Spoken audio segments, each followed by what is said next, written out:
Hi everybody, I have a share for you today. I got a chance to finally use this set that I purchased from the Greetery. There's the name of the company. I don't know if I have a website for you. It's on the back somewhere. I think it's thegreetery.com. Yeah, here we go. There's the website you could purchase from. I don't get anything for this, so I'm just showing you because sometimes people ask me for a link. Look at the video. Anyway, this is the stamp set for the Hug and a Mug, and you can purchase separately all the dies that go along with it. I have the cup as well as the cookies, and I think those are the two sets that I have for that. So let me show you what it makes. This is the first one that I did, and you're probably looking at it kind of weirdly. It's from the top. So here is the mug from the side, and what I have done is glued all the cookies and little embellishments down to the cup, the saucer. And so it's a little gift package. The steam acts as the handle for the lid of the mug, and you can open it up by pulling it like that, and then you can put a little gift inside. You can put treats, you can put probably a small gift, maybe jewelry or something like that, or even money in here. Cold hard cash. And it's just a cute little way of giving a gift. So ink colors. For this cup, I used my Stamp Market ink, lipstick and cotton. Those are the two colors here, and then all of the stamping is done, you know, with the stamp set. And then the handle and the actual saucer were done using my ink blending brush. This thing, well, probably the smaller one. And I put a doily that I had in my stash, and I didn't have enough doilies to cover all the cups that I made, or the saucers I made, but these are little doilies from the craft store that I had in my stash for a long time, and I think it's like a 2.5 inch maybe doily. Let me measure it in case you guys go and look, but I already had these in my stash, so it's not like I went out and bought something new. Yeah, it's 3.5, looks like. No, maybe not. 3 inches or 3.25.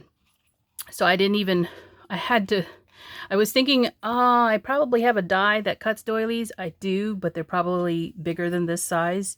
I'll have to search my stash to see if I can cut some. But the ink colors for the cookies. Now, these two cookies I created, the marshmallows and the candy cane, are purchased embellishments that I bought and showed in separate hauls.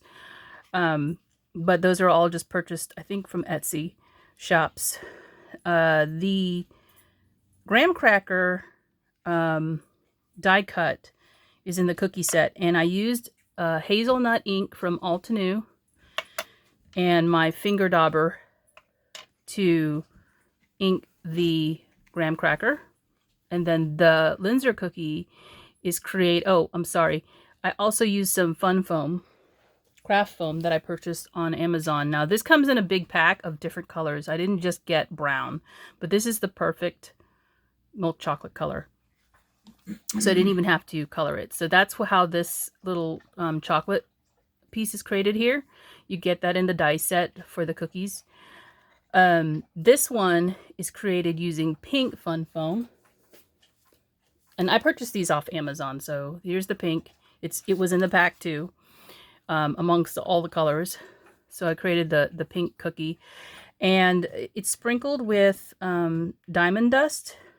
Now, she had a kit that had the diamond dust in it, but that was a lot bigger or chunkier. I guess they call it glass glitter. I had some glass glitter that was smaller in size, and I like it a lot better for the top of the cookie because it just is smaller. So I have a whole container full of it that I got from the craft store years ago. Have never used it all, and so that's what's on top of the cookie. And the cookie is actually inked with the paper tray ink fine linen ink color. So they are two different color inks here. This is a little bit lighter. The stamping for the coffee is done with Papertrey Inks Fine Linen and Classic Craft. Those two colors are what you're seeing here on this layered stamp. So I've used a couple of different inks here. Now I will say too, the paper that I used for this is not heavyweight. It's an 80-pound cardstock that I have from the Stamp Market, and it works really well because you need to be able to bring these sides up and fold the little pieces together to fit together. And I think that's a challenge when you have a heavier weight cardstock. So I used an 80-pound as opposed to a 100-pound, which is what I normally use for the mugs. And I just used it for everything.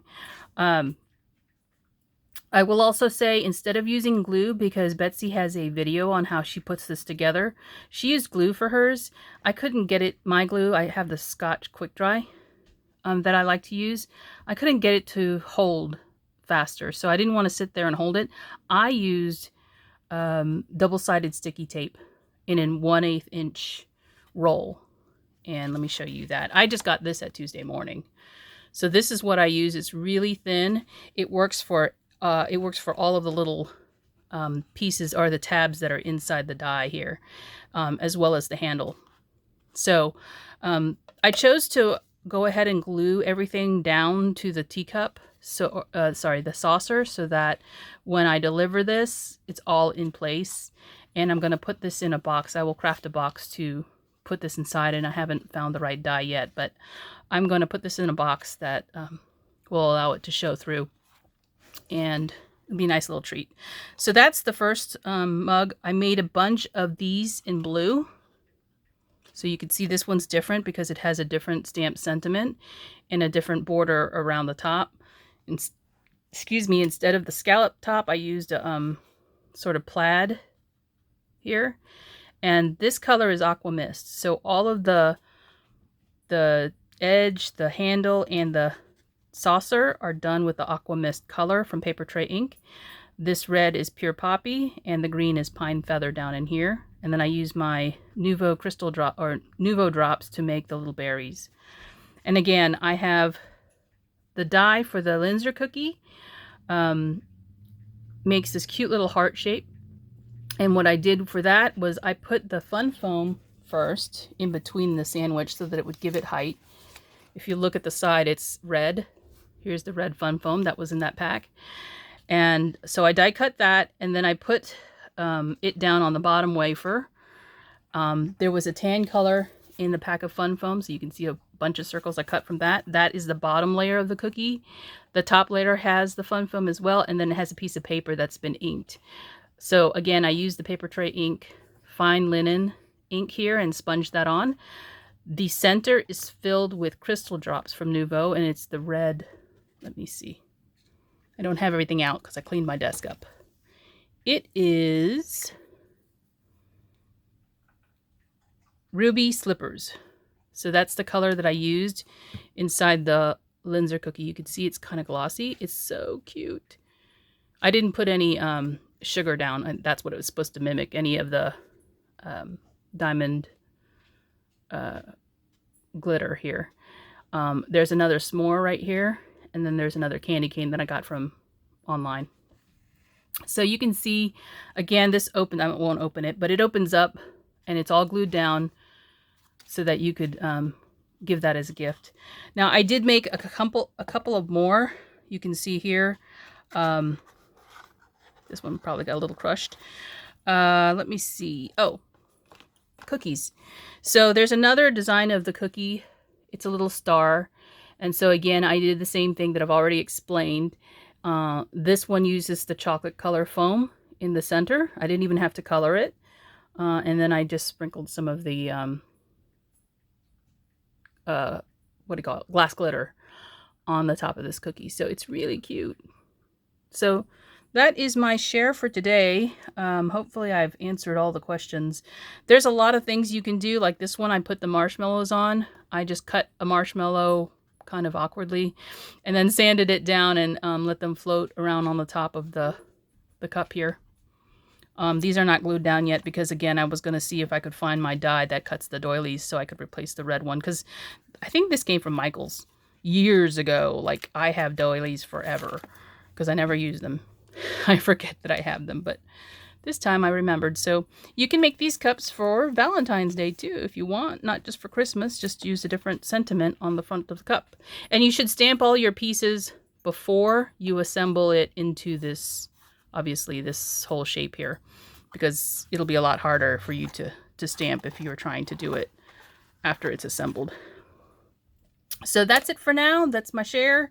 It took me all day Saturday to do that, but I hope you enjoy seeing the project. And that's all. Thanks for watching. Bye.